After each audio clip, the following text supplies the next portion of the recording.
Assalamualaikum warahmatullahi wabarakatuh. Selamat berjumpa kembali ya para pejuang cuan dan pejuang sangkutors. Bagaimana nih keadaan kalian semua? Semoga kalian dalam keadaan sehat semua ya, dan saya doakan buat kalian sukses semua. Amin. Mantap jiwa ya. Dan tetap ya kan kawan ya, secangkir kopi harus selalu ada buat menemani kesempatan kali ini teman-teman ya. Dimana di kesempatan kali ini kalau kita lihat bersama-sama sih untuk kinerja daripada sektor cryptocurrency itu ya masih naik turun lah ya, masih dikocok-kocok juga gitu bro ya. Jadi ya saran dari saya, kalau memang kalian udah ada beberapa yang profit, silakan untuk running profit ya. Untuk taking profit, jangan sampai kalian menjadi floating loss karena udah profit nggak kalian tarik gitu ya.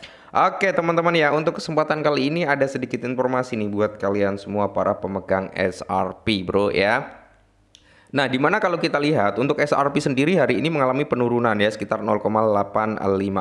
Nah, kalau kita lihat sih sebenarnya teman-teman ya, untuk SRP sendiri cukup strong ya di kepala dua. Cuman kita perlu wanti-wanti juga, perlu antisipasi juga, takutnya SRP itu turun di bawah 2 dolaran gitu ya.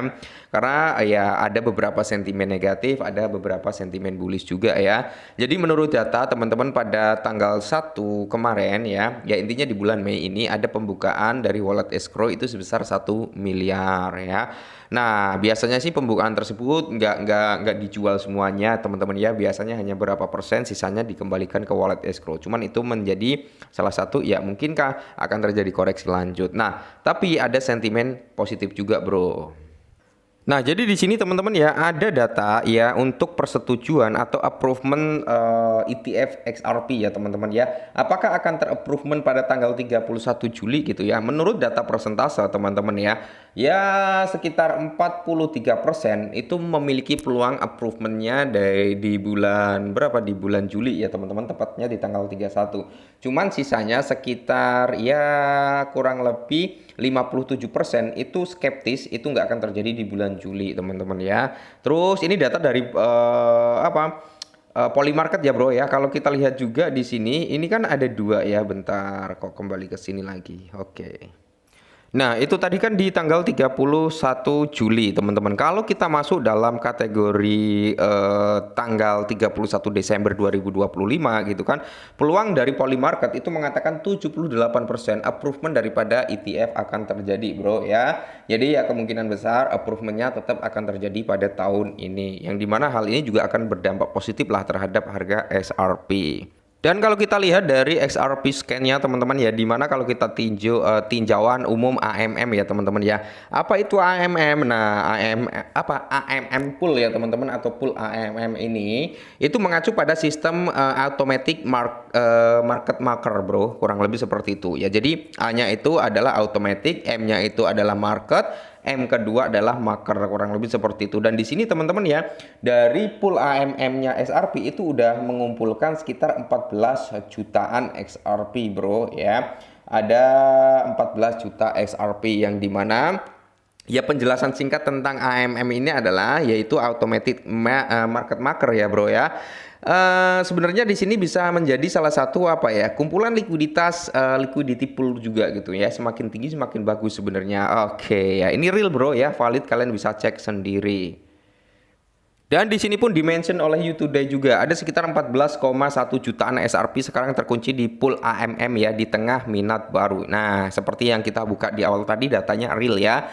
Nah, jadi di sini teman-teman ya, kalau kita lihat bersama-sama dengan makin meluasnya adopsi SRP di seluruh ekosistem DeFi, jumlah total SRP yang terkunci dalam kumpulan pembuatan pasar otomatis yaitu AMM telah mencapai di area 14,1 jutaan per 2 Mei kemarin teman-teman ya.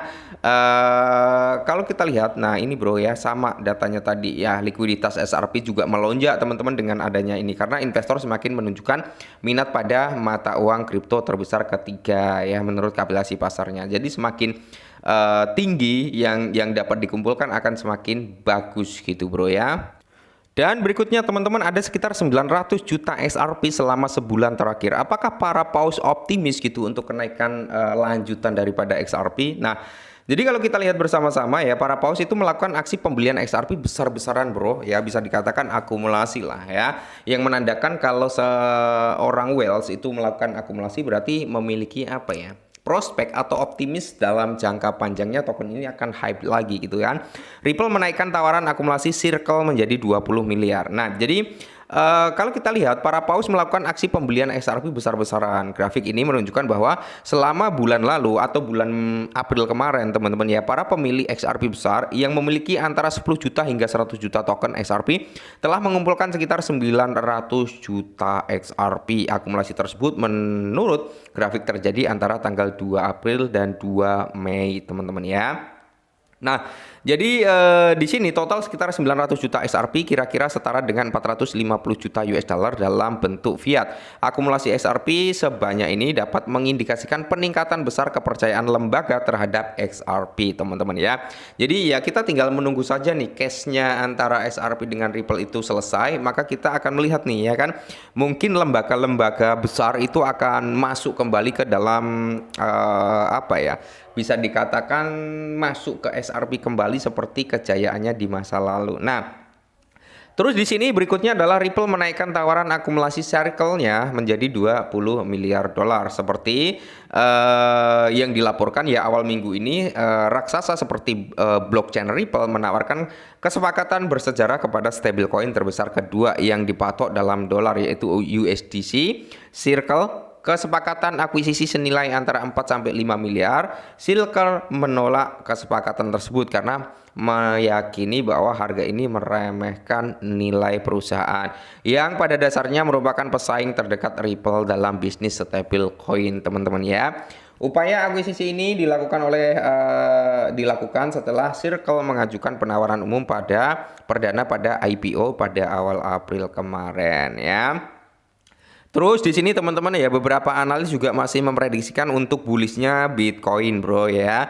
Target terdekat daripada Bitcoin di mana? Di area 103 dan di area 108 ya kan. Kalau bisa menjebol di area tersebut, maka di sini prospek daripada XRP juga akan mengalami kenaikan. Nah, seperti beberapa katalis bullish yang bisa membawa kinerja daripada XRP itu naik lebih signifikan adalah dengan adanya persetujuan ETF, dengan adanya clearnya kasus daripada Ripple versus SEC, teman-teman ya. Yang berikutnya adalah mekanisme circle pembayaran sistem SWIFT, teman-teman mampu berkolaborasi dengan SWIFT gitu teman-teman, maka di sini akan menjadi salah satu katalis yang sangat-sangat bullish bagi XRP. Cuman ya tetap disclaimer bro ya.